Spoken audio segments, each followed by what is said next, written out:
Yo, JD here, Limitless, and we are back on F1 2019 as always, and I haven't done one of these for a while. This is another 110 AI video, and this time we are at Brazil because of course we've got that real F1 this weekend, and we're just going to see how difficult they are. So we're going to do a 5-lap race, nice and short, just to get a good idea of what the raw speed is really like. And I'm not running any real setup, I'm just changing my brakes and just the diff really, and on the MFD, and that's literally about it, because I know the AI use, or supposedly they use default setup.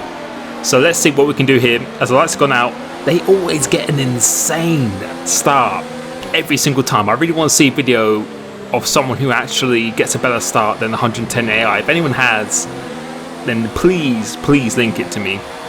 But going through here, we've managed, I think we just lost one position, so we start P3 in the grid. Albon and Vettel going side by side. The AI really do like to go side by side. That's something I've definitely noticed. Got Verstappen out in the lead with my teammate behind me, and a group of cars behind me have already started to pull away from the mid-pack. Almost ran into the back of Albon, going to this corner. Very difficult. Actually, I think we do make slight bit of contact with him going through here. This is a very difficult sequence of corners.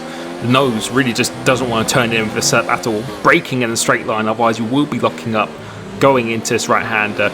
AI set always seem to be pretty vulnerable towards the end of the lap, because I think they just use all their battery at the start of the lap. As we come off this corner, and rookie error, just losing it in third gear. So we're restarting the race once again, and let's see what we can do. Trying to get a better start. I'm trying different tactics, going in lean and everything, but we didn't.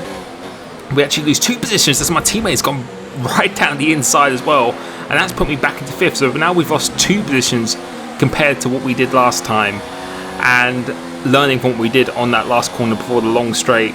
It's a really difficult corner. I think this track is a track I find very tricky. I find there's a lot of corners on this where you're kind of in between gears, where you want to be using a high gear and then you want to be downshifting mid-corner.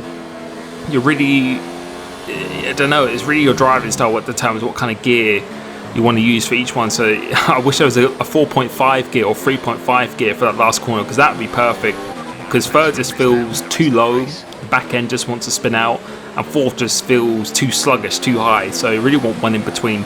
So going through this left-hander once again, and now going to this corner, this time just kissing that curb, which kind of unsettles the car, but we stay in 4th gear, and I feel that's probably the best thing, especially with low fuel. Something to do around there is 4th gear, just still get quite a good exit. And as I was saying, the AI seems to be pretty down on power towards the end of the lap, so we're going to go down the inside.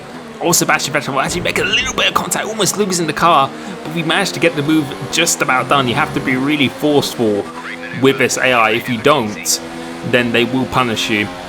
And now defending from Vettel from the 2 Ferraris, going in a straight line. I've actually been spun round, hit the wall, lost my wing completely, and if you don't give them any space, they will literally drive into you, which we're just going to see in the replay here. So you can see, defending my position, he just turns into the rear left of my tyre, or rear right of my tyre, just spins me round, and that's just game over. So again, starting the race, and let's see if we could get a good start. So I'm just going standard high, and I think that's probably the best start that I've got, but clipping the grass, go out wide, we're going to have to do another repeat. So again, 5 lights. Let's see if I can just make it through the first corner this time. As the lights go out, using standard high, I think again, this is my best start. I seem to get better starts every time, but Vettel was just an absolute rocket. I don't know if that's V Sire off the line on a pad, but they just got an absolutely ridiculous start. And as I said before, if anyone's got a video where they've actually overtaken an AI on 110, more, maybe at this track or another track with a really short run down, I would love to see it, because I don't feel it's actually possible. It's just crazy. But like before, going side by side, the Ferrari and the Red Bull with Verstappen out in the lead. And now let's see what I can do. We've got a little bit of a clear track. Locking up is very easy into that right-hander.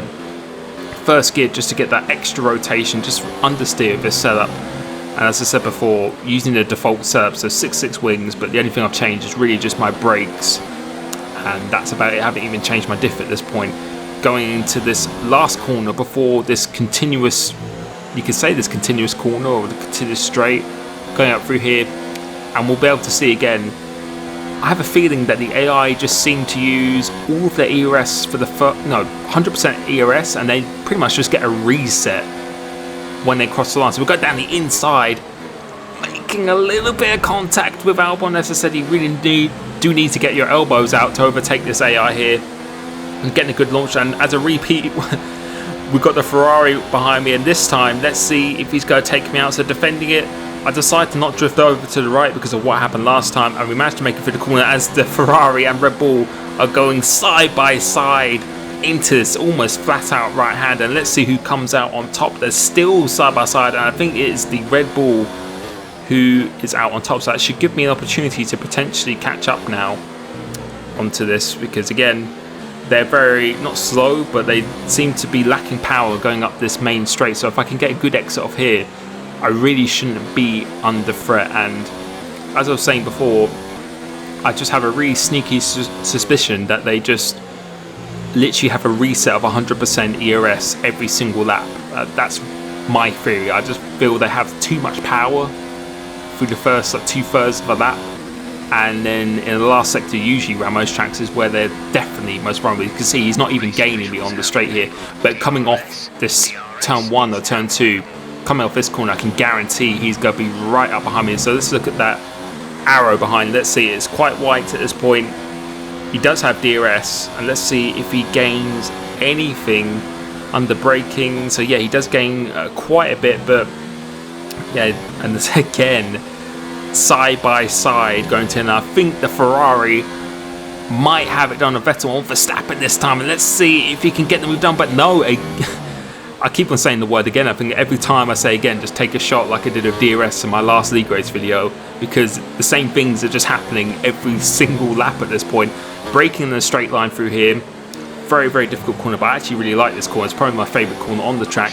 Completely flat out through this left, and let's see if I can get a good exit, braking really deep. Sometimes you really do want to miss that curb, because if you actually kiss it, it can really, really unsettle your car. And now we are in the DRS zone, so let's see how quick we are on the straight line. You can see just how much time you're gaining. Yeah, I'm pretty sure what I'm saying is correct, because they just have no power going down that straight. But coming off this corner, you'll be able to see, look at it already, just the acceleration they got. You can see how much power they got now. It's just absolutely crazy. And let's do DRS if I can make any inroads into Verstappen, which we are ever so slightly. But you would expect that with me being the Mercedes and him in the Red Bull, which notoriously is not as quick in a straight line. And looking at the mini-map, you can see how much we have pulled away from my teammate and the rest of the field, just in a completely different class of your own. If you're in a non-Mercedes, Red Bull, Ferrari car, it's going to be very, very difficult for you in 110 AI career mode to be keeping up with these guys. It'd be almost near impossible, unless, I don't know how well the upgrades work, but it'd be very, very difficult. And my thoughts so far using this is pretty much the same as every single track. It's really, really good, because I'm driving definitely not at my peak, because I haven't really sweated this track or anything, or I'm not even using a setup or anything at all, but they definitely do make you work to try and beat them, and it feels good. This feels, on raw pace, this feels a very, very balanced AI to me, although there are still many things to improve, as we're actually being hit around by Leclerc. He's actually just driving into the side of me. And that's an example. I think their awareness is still not quite there. It definitely still needs some work. As I said before, I think it's very, very difficult. And once again, take your shot of drink or whatever you're drinking, side by side. But the Ferrari has finally got through on Verstappen, and I don't think he'll be able to get back down this main straight. I can't really see any opportunity, because through this midfield section, unless you have a very, very poor exit of corners such as this, you're going to have no chance to overtake. Although Leclerc's right behind me, there's no real opportunity for him to overtake, even with this AI. And let's see if I can get Verstappen, because he's not quick down this main straight. And if he's got no ERS left, we've got some ERS left, but we actually lock up ever so slightly using third gear, because we've just missed our braking point. And let's see how much time I can gain. I don't think it's going to be enough this time, and I think the Ferrari is too far away from me as well. And we're going across the line, and we come home in a P3 exactly where we started. And as I was saying, I think the AI in terms of raw speed is pretty balanced. I don't know what their tire temps are like because I've never done really a career mode, so I don't know if they're OP once the tires go off, but I do have a suspicion that the ERS pretty much gets reset 100% for them every single lap. But that is the 110 AI round Brazil. Give me your predictions for the race. It should be a very, very good one. Looking forward to this. And as always, thank you for supporting the channel. And next video will be a league racing video, which will be on Tuesday with a live stream on Monday. Stay tuned for that, and I'll see you then. Peace.